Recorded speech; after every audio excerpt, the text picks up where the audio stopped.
আসসালামু আলাইকুম ওয়া রাহমাতুল্লাহি ওয়া বারাকাতুহু। বিসমিল্লাহি ওয়াল হামদুলিল্লাহি ওয়াস সালাতু ওয়াস সালামু আলা রাসূলিল্লাহ ওয়া আলা আলিহি ওয়া আসহাবিহি ওয়া মান ওয়ালা ওয়া বা'দ।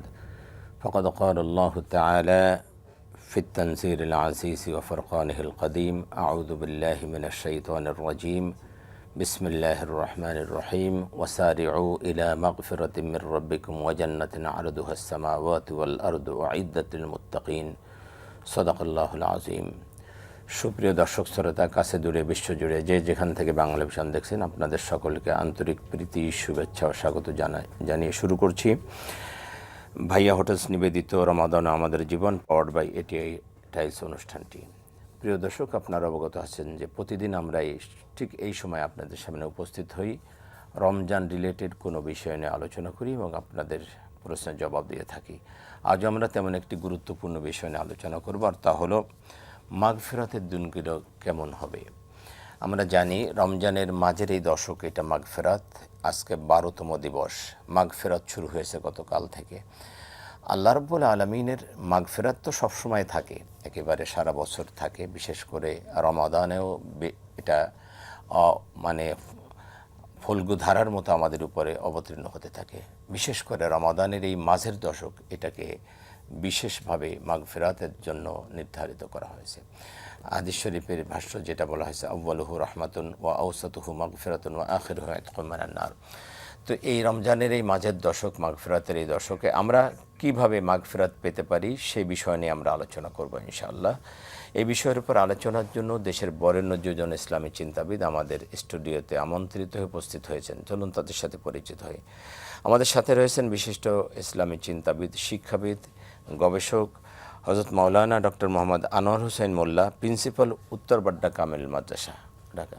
আসসালামু আলাইকুম ওয়া রাহমাতুল্লাহি ওয়া বারাকাতুহু। ওয়ালাইকুম আসসালাম ওয়া রাহমাতুল্লাহি ওয়া বারাকাতুহু। আমাদের সাথে আরও রয়েছেন বিশিষ্ট ইসলামী চিন্তাবিদ, শিক্ষাবিদ, লেখক হযরত মাওলানা মুফতি শেখ মোহাম্মদ উসমান গনি, সহকারী অধ্যাপক, আহসানী ইনস্টিটিউট অব সুফিজম। আসসালামু আলাইকুম ওয়া রাহমাতুল্লাহি ওয়া বারাকাতুহু। ওয়ালাইকুম আসসালাম ওয়া রাহমাতুল্লাহি ওয়া বারাকাতুহু। মোস্ট ওয়েলকাম আপনাদেরকে।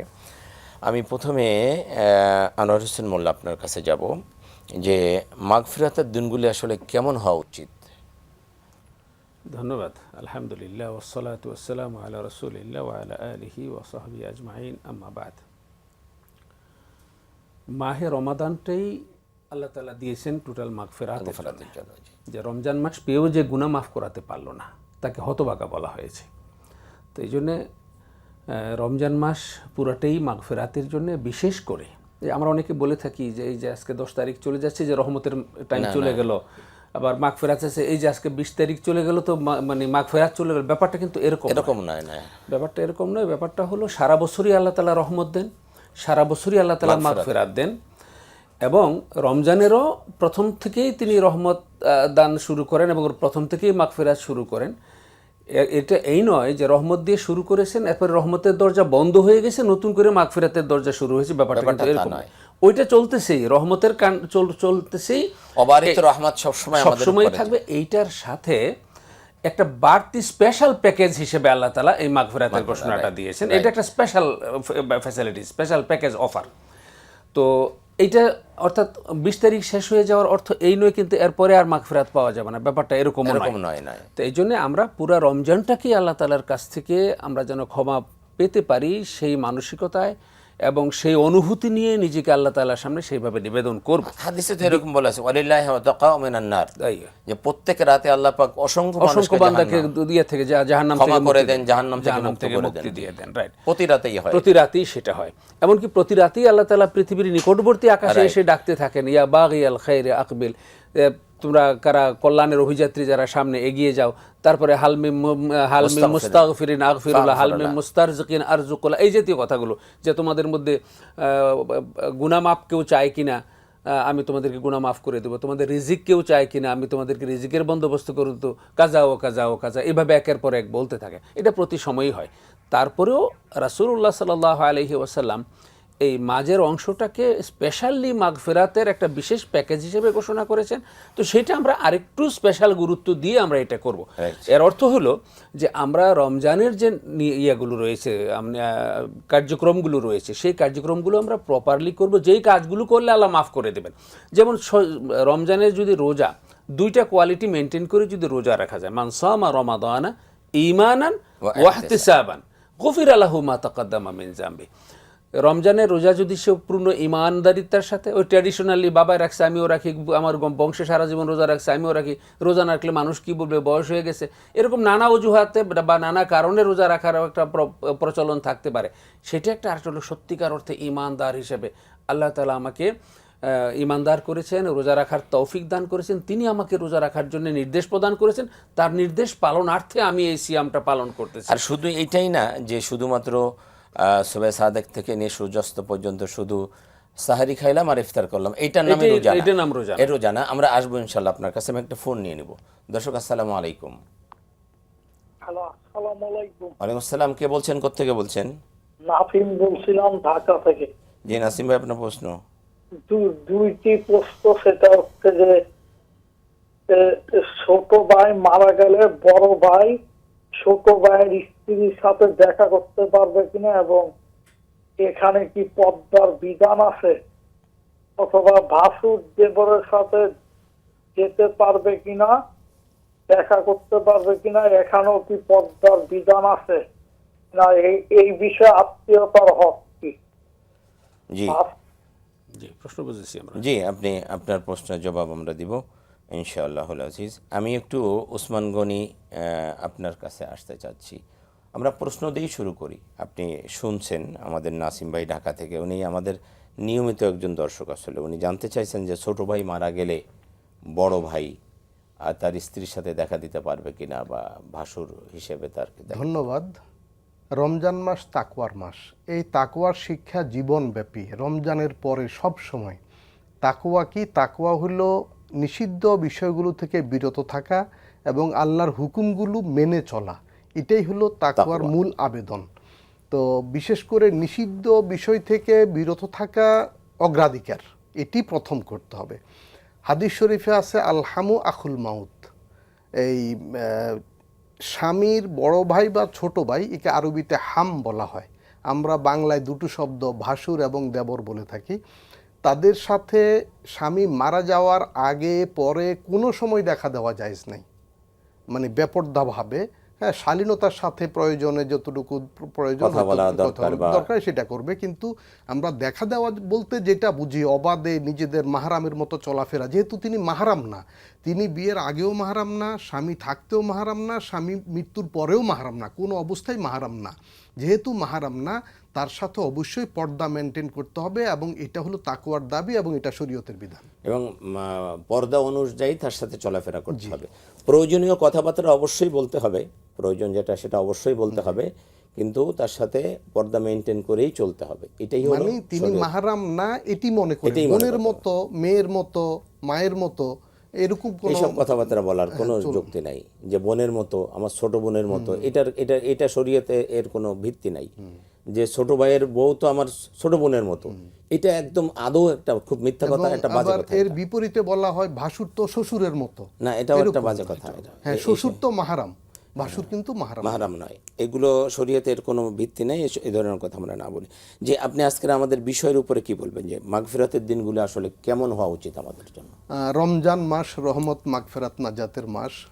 আর মুমিন জীবনে যত প্রাপ্তি আছে আল্লাহর পক্ষ থেকে, তার মধ্যে সেরা প্রাপ্তি হলো মাগফিরাত, ক্ষমা। কারণ সকল মানুষ গুনাহ করে, ভুল করে, ইচ্ছায় অনিচ্ছায়, নফসে তাড়নায়, শয়তানের ওয়াসওয়াসায় গুনাহ আমরা করি পরিবেশের কারণে। তো আল্লাহর পক্ষ থেকে মাগফিরাত পাবো, এটা বড় প্রাপ্তি। এই মাগফিরাত আমরা সব সময় পেয়ে থাকি, কিন্তু রমজান হলো এর মোক্ষম সময়। বিশেষ করে রমজানের মাঝের দশক স্পেশাল প্যাকেজ হিসেবে মাগফিরাতটা আমরা পাই। এজন্য আমাদের রমজানের আমলগুলো করতে হবে। যেমন রমজানের সিয়াম পালন করলে আল্লাহ তাআলা আগে পিছের গুনাহ মাফ করে দেন, এবং তারাবির সালাত আদায় করলে বলা হয়েছে আগে পিছের গুনাহ মাফ করে দেন।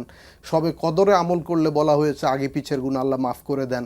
এই আমলগুলো করা, এবং রমজানের যে ফরজ 30 দিন রোজা রাখা, এবং রমজানের সাথে ফরজে কেফায়া তারিখের হিসাব রাখা, এর সাথে ওয়াজিব ঈদের সালাত এবং সদকাতুল ফিতির, এবং এটার সাথে আছে সুন্নাত, বিশেষ করে সুন্নাতে মুআক্কাদা কেফায়া হইল এতেকাফ করা, এটি খুবই গুরুত্বপূর্ণ।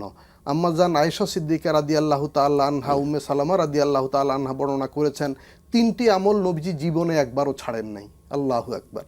তার প্রথমটি হলো তাহাজ্জুদের সালাত, এবং রমজানে তো খুবই সহজ, আমরা তাহাজ্জুদের সালাত আদায় করতে পারি এই সাহারির সুবাদে। দ্বিতীয়ত হলো ইফতার। ইফতার তো আনন্দঘন ইবাদত, আমরা আনন্দ এবং ইবাদত দুটো একসাথে হয়। তারপরে হলো কোরআন শরীফ তেলাওয়াত এবং এই তারাবির সালাত এবং শেষ দশকে এতেকাফ। এই 5টা হলো রমজানের সুন্নাত। এছাড়া রমজানে ইস্তেগফার বেশি করা, দুরূদ শরীফ শ্রেষ্ঠ আমল, দুরূদ শরীফ পড়া, এবং এছাড়া তাসবিহ, তাহলিল, জিকির, আজকার এগুলো আছে। দান, খায়রাত, ফিতরা, জাকাত এগুলো আছে। হাদিস শরীফে আছে রাসূল করিম সাল্লাল্লাহু আলাইহি ওয়াসাল্লাম সম্পর্কে বলা হয়েছে তিনি তো সবচেয়ে বড় দাতা ছিলেন, দান করতেন, ওনার হাত খোলা ছিল, দানের হস্ত। কিন্তু রমজান মাস যখন আসতো তো ওনার দানের পরিমাণ মাত্রা এমন হতো যেন অবারিত বায়ু ধারা, বাতাস, প্রবাহিত বাতাসের মতো উনি দান করতেন। তো এই দান করা খুবই গুরুত্বপূর্ণ, এবং আমরা রমজান মাসে হিসাব করে জাকাত দেই।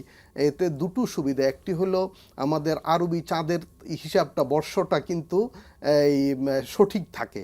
আমরা ইংরেজি তারিখে বাংলা তারিখে হিসাব করলে কিন্তু 11 দিন আবার বাড়তি হিসাব করতে হবে।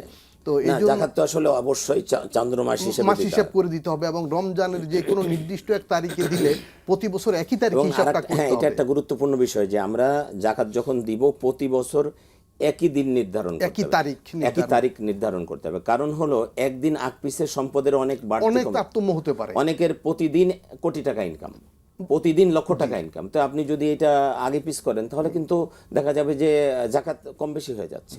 এই জন্য একটা তারিখ নির্ধারণ করে দেন। অনেকে আছেন যে রোজা রাখেন তো নিয়মিত নামাজ জামাতে হয়তো পড়েন না, গাফিলতি করেন, এটা ঠিক না।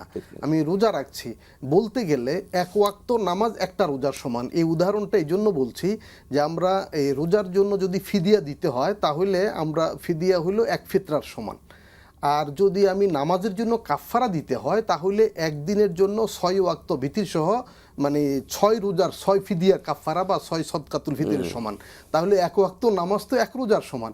আমি সারাদিন কষ্ট করে না খেয়ে রোজা পালন করছি এবং খুবই দৃঢ়তার সাথে রোজা পালন করছি, কিন্তু সালাদটা আমি জামাতে পড়ছি না বা অবহেলা করছি, কাজা করছি, এটা যেন না হয়। অবশ্যই আমাদেরকে সেদিক লক্ষ্য রাখতে হবে। আমি আবারও ইনশাআল্লাহ আপনার কাছে আসবো। আমি একটা ফোন নিয়ে নেব। দর্শক আসসালামু আলাইকুম।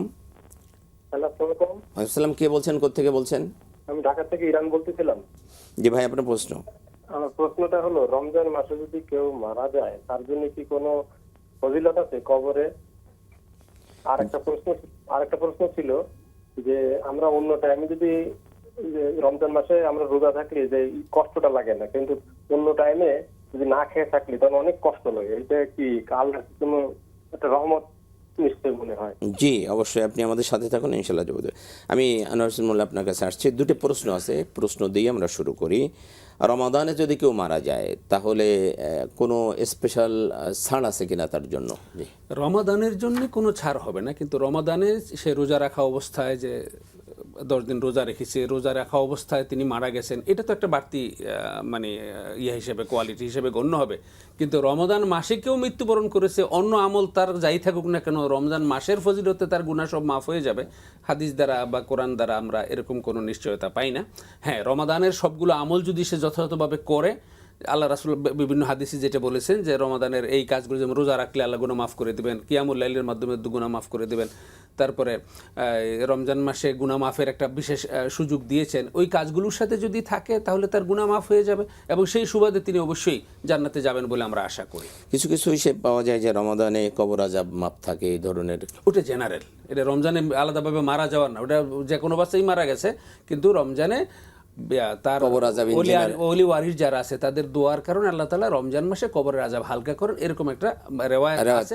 যদিও রিওয়ায়াতটার মানে সনদ সম্পর্কে কিছু দুর্বলতা বলেছেন। তাহলে আমরা এতটুকু বলতে পারি যে রমজানে তিনি মারা গেছেন, আপাত দৃষ্টিতে তার কবর আযাব মাফ থাকবে।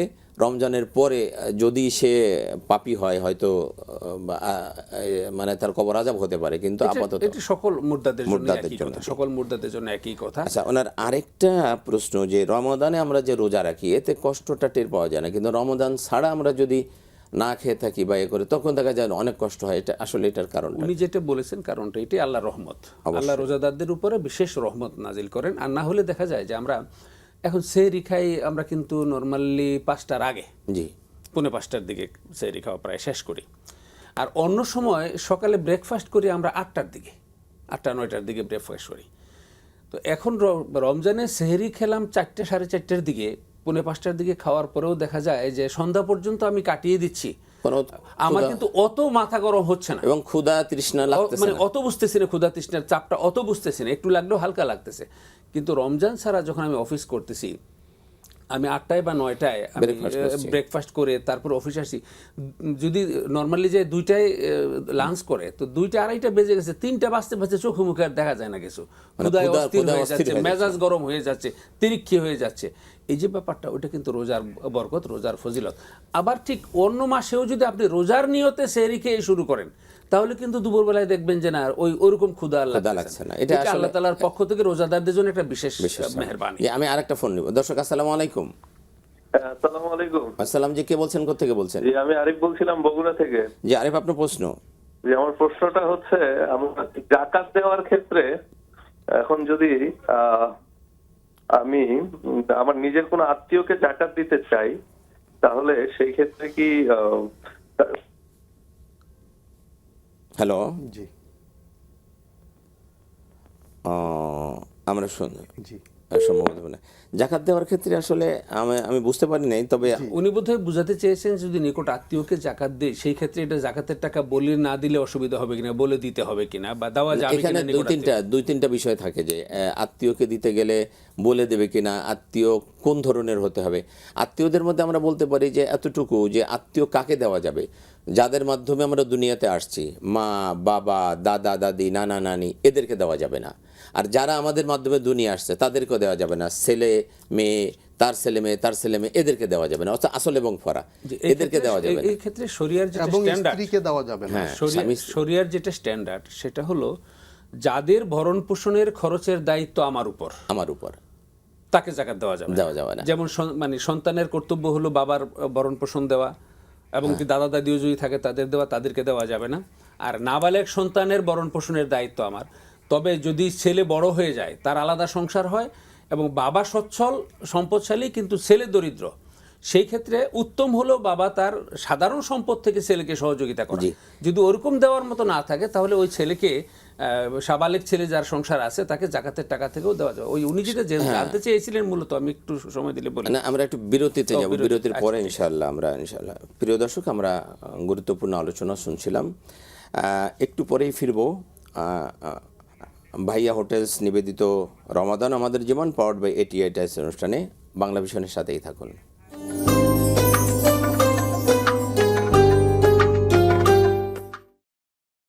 প্রিয় দর্শক, বিরতির পর আবারও স্বাগত ভাইয়া হোটেলস নিবেদিত রমাদান আমাদের জীবন অনুষ্ঠানে, পাওয়ার্ড বাই 88। আমরা গেস্টের কাছে আসবো, তার আগে আমি ক্লিয়ার করছি জাকাতের বিষয়টা, অর্থাৎ আত্মীয়দের মধ্যে ক্লিয়ার কথা হলো এটা যে আপনার আত্মীয়দের মধ্যে আপনি কাকে দিতে পারবেন। যাদের মাধ্যমে দুনিয়া আসছেন, অর্থাৎ মা বাবা দাদা দাদি নানা নানি, এদেরকে দিতে পারবেন না। যারা আপনার মাধ্যমে দুনিয়া আসছে তাদেরকে দিতে পারবেন না। এছাড়া যত আত্মীয় আছে, স্বামী স্ত্রীকে দিতে পারবে না, স্ত্রী স্বামীকে দিতে পারবে না। এছাড়া যত আত্মীয় আছে সবাইকে দিতে পারবেন, যদি তারা গরিব হয়। ব্যাস, ক্লিয়ার, এতটুকুই। আমাদের আজকের বিষয় নিয়ে, আপনার খুব বেশি সময় পাবো না, আজকের বিষয় নিয়ে আপনি আমাদের দর্শকদের জন্য কি বলবেন? 1.5 মিনিট সময় পাবেন আপনি। আমাদের রমজানের যে কাজগুলো, জি, রোজা রাখা, কোরআন তেলাওয়াত করা, তারপর দান সাদকা করা, লোকজনদেরকে ইফতারি করানো, এই প্রত্যেকটার ব্যাপারে কিন্তু ফজিলতের কথা বলা আছে। মান ফাত্তারা সাইমান ফালাহু মিসলু আজরি সাইমি মিন গায়রি, মানে মাগফিরাত পাওয়ার জন্য। জি, আমাদের ওই মানে রোজাদার রোজা রেখে যে সওয়াব পেয়েছে তাকে সেটা দেওয়া হবে। রোজাদারদের ইফতার করানো, তারপরে বিশেষ করে দান সাদাকা, বেশি বেশি করে দান সাদাকা করা, এগুলো মাগফিরাত পাওয়ার জন্যে। আর সবচেয়ে বড় যেটা, সেটা হলো আল্লাহর কাছে দোয়া করা, আল্লাহ তাআলা যেন আমাদেরকে মাফ করে দেন। আল্লাহুম্মা ইন্নাকা আফুউন কারীম তুহিব্বুল আফওয়া ফাআফু আন্নি। আল্লাহ রাসূল সাল্লাল্লাহু আলাইহি ওয়াসাল্লাম শিখিয়ে দিয়েছেন যে এইভাবে দোয়া করো যে, হ্যাঁ আল্লাহ, আপনি তো মানে ক্ষমাশীল এবং আপনি ক্ষমা করাকে পছন্দ করেন, আপনি আমাকেও ক্ষমা করে দেন। এই জন্য বেশি বেশি দোয়া করা। নিজেকে সম্বরণ করা, রোজার মধ্যে রোজার মাধ্যমে নিজের মধ্যে তাকওয়া অর্জনের, যে তাকওয়ার যে মূল টার্গেট হলো রোজা, তাকওয়া অর্জন করা, সেই তাকওয়ার অনুশীলনে নিজেকে সমৃদ্ধ করা। কারণ এইটা যদি না হয় তাহলে মাগফিরাতও পাওয়া যাবে না এবং রোজার বিনিময়ে আমি কোনো কিছুই পাবো না। ছোট্ট দুইটা হাদিস বলে আমি কথা শেষ করব। আল্লাহ রাসূল সাল্লাল্লাহু আলাইহি ওয়াসাল্লাম বলেছেন, কাম মিন সাইমিন লাইসা মিন সাওমিহি ইল্লা যামা ওয়া কাম মিন কাইমিন লাইসা মিন কিয়ামিহি ইল্লা সাহর। যে অনেক রোজাদার রয়েছে যারা রোজার বিনিময়ে শুধু নিজেকে ক্ষুধা তৃষ্ণায় কষ্ট দেওয়া ছাড়া আর কিছু পায় না। অনেক রাত জেগে ইবাদতকারী রয়েছে, তার বিনিদ্র রজনী যাপন করা ছাড়া তার আর কিছু হয় না। তো এই বিষয়টা কারা? সাহাবায়ে কেরামরা উৎকণ্ঠিত হয়ে গেলেন।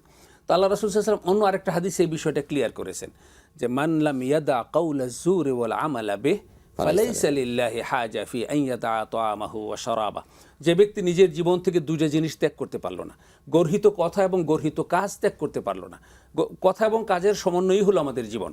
তো এই কথার মধ্যে কোনো গর্হিত কথা বলা যাবে না, মিথ্যা বলা যাবে না, চগলখড়ি করা যাবে না, ওয়াদা খেলাফ করা যাবে, মানুষকে গালিগালাজ করা যাবে না। এই জিনিসগুলো জীবন থেকে ছেড়ে দিতে হবে।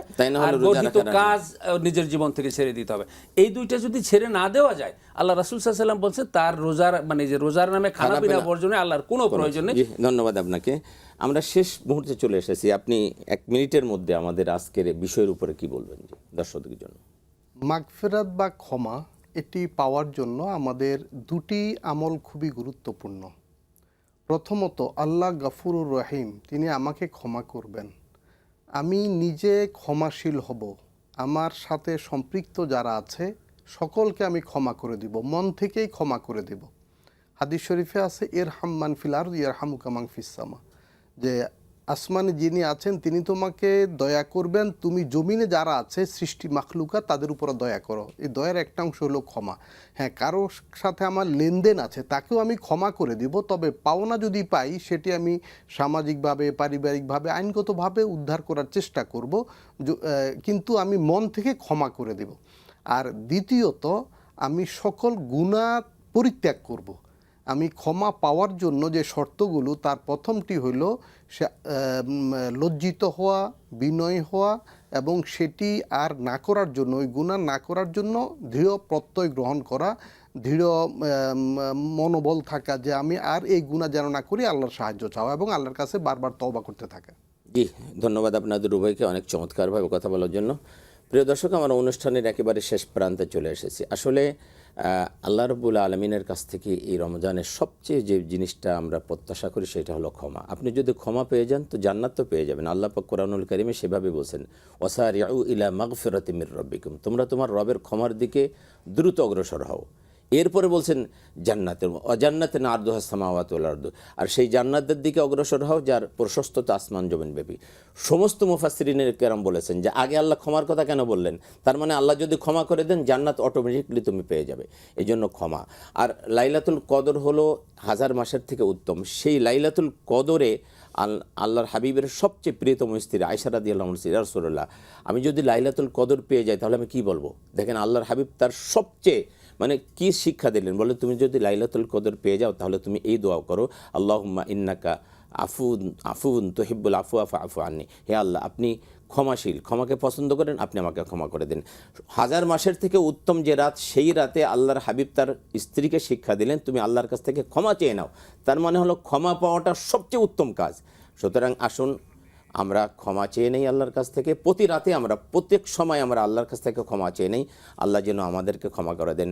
সমস্ত বিশ্ববাসীর জন্য আমরা ক্ষমা চাই। আপনি যদি সবার জন্য ক্ষমা চান তাহলে যতজনের জন্য ক্ষমা চাইবেন সবার জন্য, সবার পক্ষ থেকে এক একটা করে নেকি আপনার আমলনামায় লিখে দেওয়া হবে। আমরা আশা করছি আবারও দেখা হবে আগামীকাল একই সময়। আবার দেখা হবে ভাইয়া হোটেলস নিবেদিত রমাদান আমাদের জীবন, পাওয়ার্ড বাই 88 টাইস অনুষ্ঠানে। আপনাদের ইহকালীন পরকালীন কল্যাণ কামনা করে আজকের মতো শেষ করছি। আল্লাহ হাফিজ। আসসালামু আলাইকুম ওয়া রাহমাতুল্লাহি ওয়া বারাকাতুহু।